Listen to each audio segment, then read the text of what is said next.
根据统计，马来西亚一共有1.3万个大学生成为 Sugar Baby。Sugar Baby 就是很喜欢吃糖果的小朋友，我就是其中一个。Sugar Baby 甜心宝贝指的是那些通过陪伴或者约会来换取金钱或者物质利益的人，而 Sugar Daddy 或者 Sugar Mommy 则是提供这些物质诱因的群体。在约会平台 Sugar Book 公布的数据当中，双威大学是在各大学排行榜中拥有 Sugar Baby 人数最多的大学，共有3105位。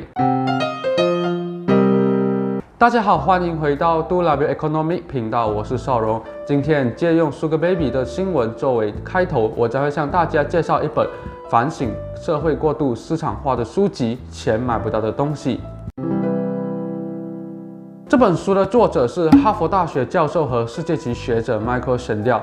他在哈佛大学所教导的通识课 Justy 连续多年成为报名人数最多的课，很多人都抢着要报读他的课程。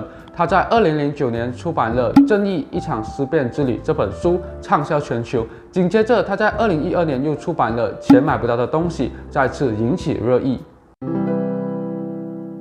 作者认为，在当今世界，钱能买得到的东西是越来越多了，包括移民服务、代孕权利、大学入学资格等等。我们的社会逐渐变成了一个凡事都可以用钱来衡量的病态社会。作者的看法与一般经济学家的看法是有所冲突的。经济学家认为，需求造就供应，只要是能够创造更大福利的行为，我们都应该支持。谈回 Sugar Baby 这件事，Sugar Baby 可以通过牺牲时间陪伴 Sugar Daddy 来换取金钱，过上更好的生活，或者完成学业，或者是认识更多的上流人士。而 Sugar Daddy 则可以通过花钱来取得 Sugar Baby 的陪伴，以满足自己的心灵慰藉。在这件事情当中，两者的福利其实都是增加的。因此，很多人认为我们不应该站在道德制高点上去阻扰人家赚钱，因为这件事情本来就无伤大雅，根本不用那么认真看待。不过，真的是这样吗？ Michael Sandel 回答说，不是的。他认为我们不应该把所有东西都看作是一个商品，而是要看到这个东西背后的意义。他反对我们将生活的所有东西都明码标价进行交易，原因有两个，第一个是关于公平，第二个则是关于腐败。先谈公平，让我们谈回 Sugar Baby 的例子。作者认为这样的市场对穷人是不公平的。以前富人可以买到名牌衣服和美食，现在富人的手不只是可以触碰到物质层面，还可以触碰到精神层面。比如说 Sugar Baby 就是在销售爱情。穷人以前买不到锦衣华食，未来可能连爱情、亲情都无法享有。其实，这样的市场不只对穷人不公平，对从事这个行为的人也不公平。也许他们并不是心甘情愿的做甜心宝贝，而是迫于生活无奈才加入这个行业。是不是只要有钱，你就可以买下他们的一切，包括他们对爱情的憧憬？又或者，我这样子问：一个任何事物都可以待价而沽的世界，这个世界真的能更公平吗？不过，其实乐观点想，如果有人问起为什么你单身时，至少你的回答是我很穷，而不是我很丑。某位甜心宝贝就向当今大马投稿了一封匿名信件，在这封信件当中，他就向大众坦诚了他的经历，我姑且把他称为 A。A 是一个在国际大学求学的大学生，在他的周遭都是有钱人家的孩子，他们可以穿华丽的衣服，化漂亮的妆容，而 A 只能拿着刚刚好的生活费，过着抓紧节奏的生活。为了能够负担与同龄人相同的妆容与衣着风格，他开始考虑找一个 daddy 来减轻他的贫穷地位。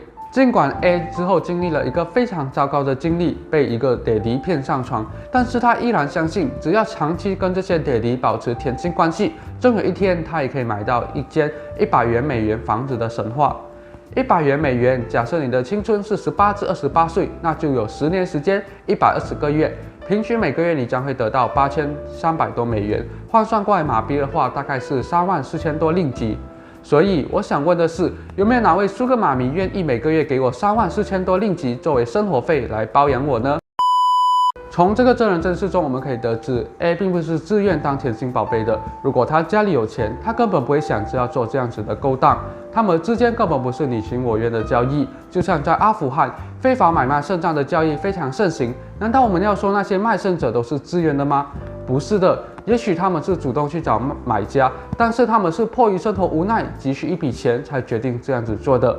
因此打从一开始，买家和卖家的交易背景都是不公平的。对于像 A 这样子的人来说，至少他自己认为他是没有得选择了的。如果要过上有钱的生活，快速致富，那他就必须把自己卖给 Sugar Daddy。其次，这样的市场是腐败的。在这里，腐败指的是就一个物品、一个行为或一个社会惯例，当你用比适合它的规范更低的规范来对待它的时候，你就是在对它进行腐蚀。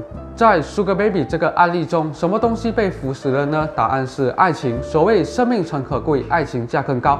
爱情本来就是一个非常崇高的价值观，但是现在既然有人为了金钱和物质欲望而出卖爱情，这样的话，爱情的意义就被腐蚀了。就像卖肾的例子，为什么有人反对卖肾？这是因为他们认为人的身体是很神圣的，而自由买卖肾脏这个市场将会促使人们将人贬低为移植器官的一种集合体。什么意思呢？意思是人就好像动物一样，只要你出得起钱，你就可以买到它的器官。这样做的话，其实是在贬低人作为万物之灵的位置。这也是迈克尔·显要坚持的一点，他反对经济学家所谓的市场中性论。经济学家常常假设市场是中性的，意思是市场并不会影响他正在销售的商品。但迈克尔·显认为，当我们对生活中的各种好东西进行明码标价时，市场就会在他们身上留下印记，腐蚀他们。当你为了金钱而贩售爱情时，爱情就不再是爱情，而只是沦为一个商品。总结，有人认为只要是存在需求和供应的行为就是合理，但是作者认为要探讨一件事情合不合理，应不应该用金钱来交易，应该从两个角度来看，第一个是公平角度，第二个则是腐败角度。但尽管如此，我认为我们并不应该站在道德高地去抨击这些人，毕竟每个人的背后都有我们不为所知的苦衷或者伤痕。我们能做的不是一味的指责他们，也不是站在经济学的角度去合理化他们的行为，而是想着如何从几万个 Sugar Baby 当中成为最讨人欢心的那一位。